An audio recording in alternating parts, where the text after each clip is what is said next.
Recipe టేబుల్కు స్వాగతం. ఈరోజు సింపుల్గా ఈజీగా ఉండే ఎగ్ బిర్యానీ మన ఇంట్లోనే సులువుగా ఎలా తయారు చేసుకోవాలో చూద్దాం. ఎగ్ బిర్యానీ హోటల్లో తింటే చాలా టేస్టీగా ఉంటుంది. కాకపోతే మన ఇంట్లో తయారు చేసింది ఎలా ఉంటుందో ఈరోజు రుచి చూద్దాం. కావలసిన పదార్థాలు: బాస్మతి బియ్యం 1/2 కేజీ, కోడిగుడ్లు 5, ఉల్లిపాయలు 4, పచ్చిమిరపకాయలు 4, కొత్తిమీర, పుదీనా. ఉల్లిపాయలను పచ్చిమిరపకాయలను కట్ చేసి పెట్టుకోండి. కొత్తిమీర పుదీనాను కూడా కట్ చేసుకోండి.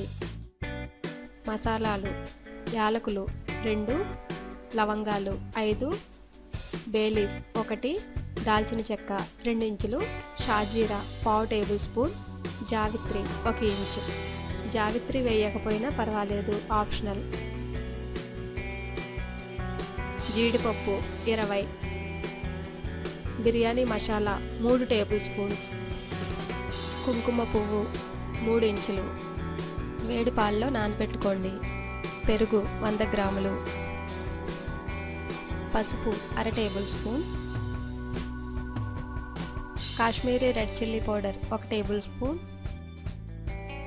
ధనియాల పొడి 1 టేబుల్ స్పూన్, జీలకర్ర పొడి 1/2 table spoon, garam masala 1 table spoon, అల్లం వెల్లుల్లి పేస్ట్ 2 టేబుల్ స్పూన్స్, ఉప్పు రుచికి సరిపడినంత, నూనె 6 టేబుల్ స్పూన్స్, నెయ్యి 50 గ్రాములు. స్టెప్ 1 ప్రాసెస్ ఏంటో చూద్దాం. ముందుగా బియ్యాన్ని అరగంట సేపు నానబెట్టి స్ట్రెయిన్ చేసుకుని ఒక పక్కన పెట్టుకోండి. కోడిగుడ్లను ఉడకబెట్టుకుని కోడిగుడ్డుని తీసుకుని ఒలుచుకున్న తర్వాత చాకుతో ఇలా ఘాట్లు పెట్టుకోండి. ఇలా ఘాట్లు పెట్టుకుండడం వలన మనం ఫ్రై చేసినప్పుడు మసాలా బాగా వెళ్తుంది. వీటిని ఒక పక్కన పెట్టుకోండి.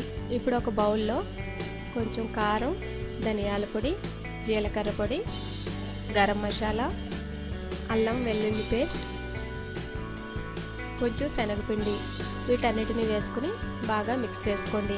శనగపిండి ఆప్షనల్ మాత్రమే. ఇప్పుడు ఒక కోడిగుడ్డుని తీసుకొని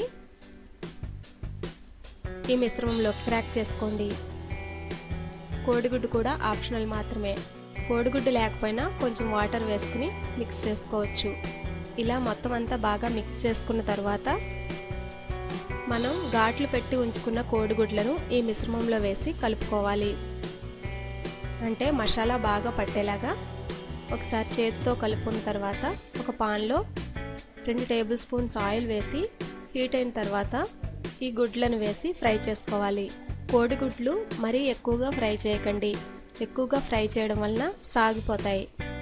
సాగడం వలన టేస్ట్ కూడా పోతుంది. 1 లేదా 2 నిమిషాల పాటు ఫ్రై చేసుకున్న తర్వాత ఒకసారి ఫ్రై అయిన తర్వాత రెండో వైపు కూడా వేసుకుని ఫ్రై చేసుకోండి. దీన్ని ఒక పక్కన పెట్టుకోండి. ఇప్పుడు స్టెప్ 2 ప్రాసెస్ ఏంటో చూద్దాం. ఒక బౌల్లో 3 టేబుల్ స్పూన్స్ నెయ్యి, 3 టేబుల్ స్పూన్స్ ఆయిల్ వేసుకుని హీట్ అయిన తర్వాత మసాలా దినుసులను వేసి వేయించుకోవాలి.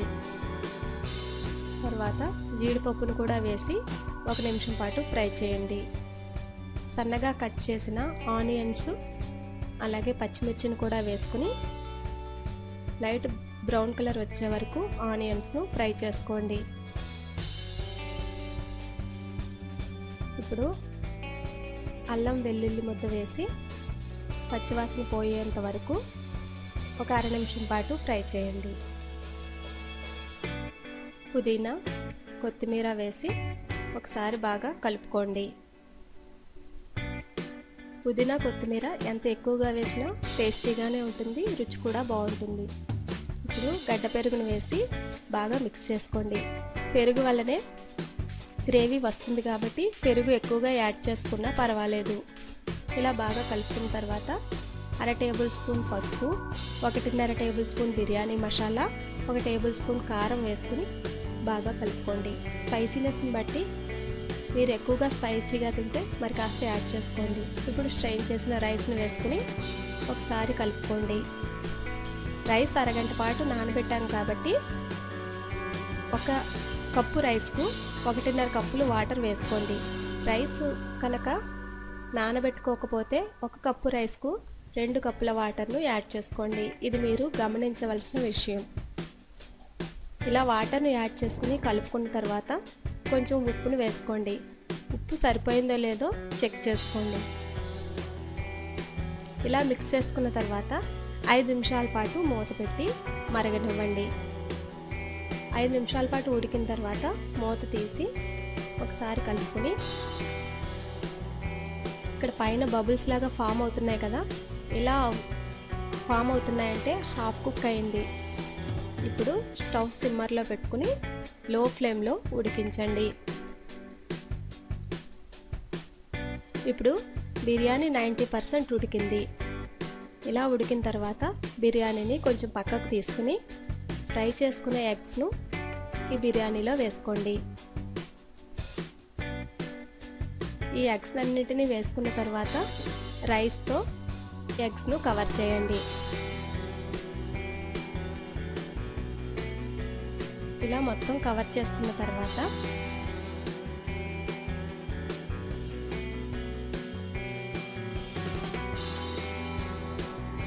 పైన బిర్యానీ మసాలా, పుదీనా, కొత్తిమీర, కొంచెం నెయ్యి, అలాగే మనం సిద్ధం చేసి ఉంచుకున్న సాఫ్రాన్ కలర్ వేసుకోండి. సాఫ్రాన్ కలర్ లేకపోతే ఫుడ్ కలర్నైనా యూజ్ చేసుకోవచ్చు. సాఫ్రాన్ కలర్ వేయడం వల్ల బిర్యానీ బాగా కనబడుతుంది. ఇలా 10 నుంచి 12 నిమిషాల పాటు లో ఫ్లేమ్లో ఉడికించిన తర్వాత మూత తీసి ఒకసారి గరిటెతో కింద నుంచి పై వరకు కలుపుకోండి. చూసారు కదా, రైస్ కరెక్ట్గా ఉడికింది, మరీ మెత్తగా కూడా అవ్వలేదు. ఇలా ఒకసారి టాస్ చేయండి. టాస్ చేస్తే కిందనున్న ఎగ్స్ అన్నీ పైకి వస్తాయి. ఇప్పుడు ఒక ప్లేట్ తీసుకుని వేడివేడిగా సర్వ్ చేసుకోండి.